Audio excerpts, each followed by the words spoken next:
Hello there, this is Diamond from Diamond Shine Soap. Guys, I'm excited to see you today. Now, everything that we're doing in this video, you will find it on the Patreon. So if you need the exact wick sizes, fragrance load, and things like that, you will find this on the Patreon. So I'm going to be doing some little cute cake pans. And this is a part of our series. We're going to do multiple of these pans. And I know you guys see these on TikTok and YouTube. Where people are just, making pound cakes and strawberry shortcakes and banana puddings and things like that in it. Today we're going to use it for a candle. These are safe because they go inside the oven. The only thing about it is you have to make sure you use some smaller wicks. So we're going to be using some smaller wicks. We're going to triple wick this. And so when I say triple wick, that means we're going to be using 3 different wicks. And you want to make sure that you put them in there and you space them apart enough, like don't have it on the corner. Just make sure you space them apart enough to give the wick enough room to burn, okay? So here I am running out of glue in the beginning of the video. All right, I'm gonna stick that right there. Let me grab me some more glue here.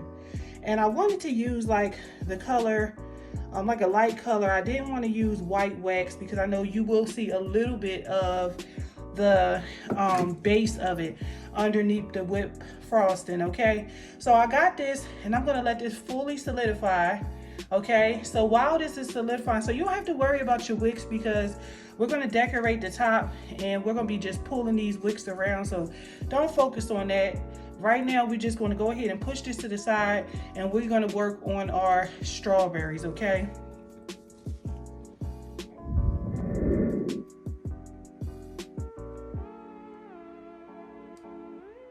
Okay, all right, so I only had like a little bit of wax left.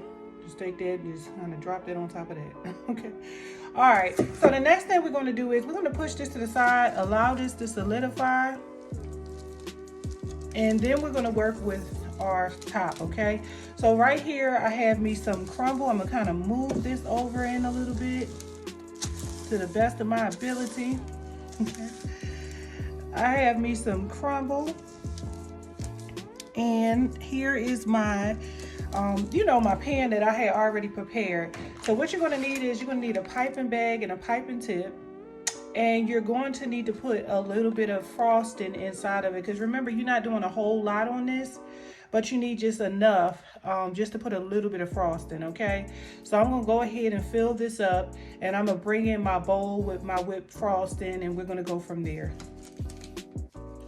All right.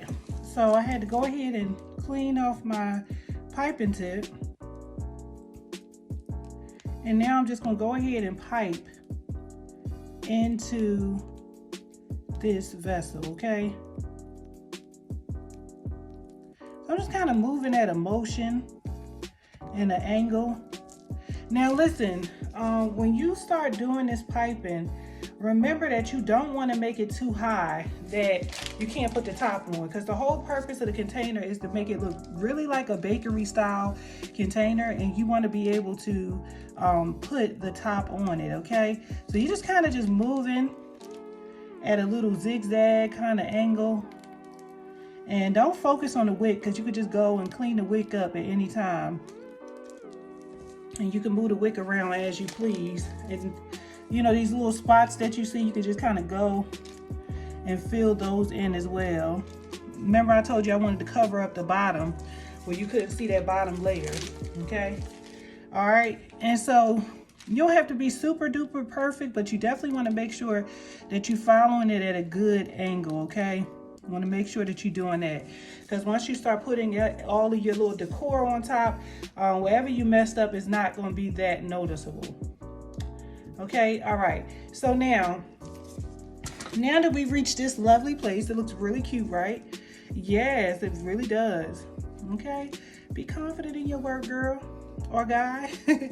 You want to go ahead and just start putting a little bit of your crumble on it, and this will really give it that pop that's going to cause people to just scroll on your Facebook page and be like, girl, is that real or is that a candle? And that's how you get your sales. When you have things that look realistic, this is where people really just kind of stop and pause and be like, wow. Okay, so this is good. We're gonna go ahead and just allow this to sit for a minute.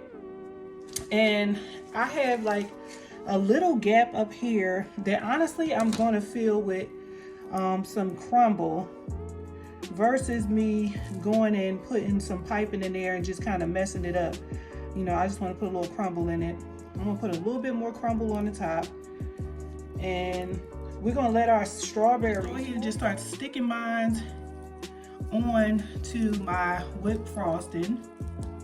Okay, just kind of pressing it in, and just find your little unique places where you want to put them at. You know, I'm going to just put three of them on mine, so I'm just going to kind of put 1, 2, and then I'm going to add another one closer to the bottom.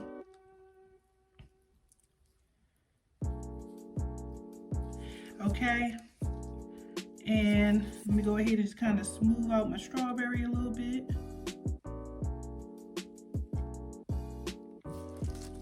And these look real, like they really look realistic. I love it.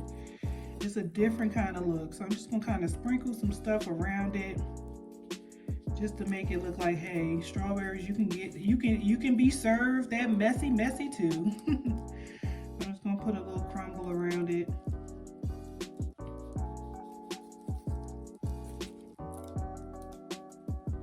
Okay, and that's how it will come out looking. Okay, now of course you can add more strawberries, or you can arrange them a little different, or you could just leave it as a whole strawberry and kind of press it into, you know, there. But I wanted to teach you guys how to make those realistic looking strawberries. Okay, all right, so the next thing we're going to do is we're going to take a 2-inch label, and we're going to design it, and we're going to close up the top. So before we can close up the top, the first thing we need to do is to make sure our wicks are trimmed properly. If not, they're going to smash in. Okay,